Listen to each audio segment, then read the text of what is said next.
À Poitiers, ou sous des contrées plus lointaines, le char AMX-10 équipe l'armée française depuis 40 ans. Un engin dont l'entretien est notamment effectué ici, par le 2e régiment du matériel. La compagnie fait le soutien de ce qu'elle appelle ces régiments soutenus, c'est-à-dire pour nous le RSM à Poitiers, le 515e régiment du train et le 1er régiment d'infanterie de marine à Angoulême. Et nous réparons leurs véhicules dans les parties châssis et les parties canons, dans notamment le fameux AMX-10 RC. Au cœur de la ville, une centaine d'hommes composent la 5e compagnie de maintenance mobilité.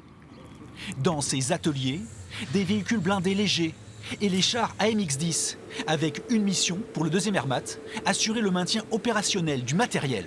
La tourelle elle pèse environ 3 tonnes.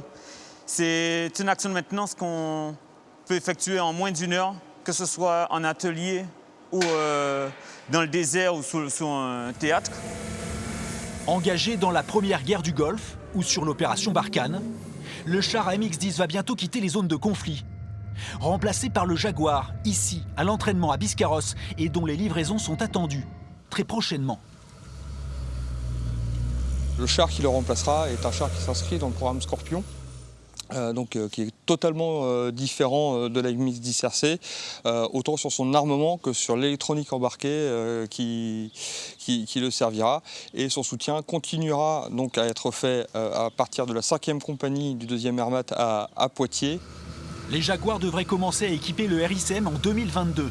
Chargé de leur maintenance, le 2e régiment du matériel de Poitiers devrait composer un des pôles Jaguar de l'armée de terre française.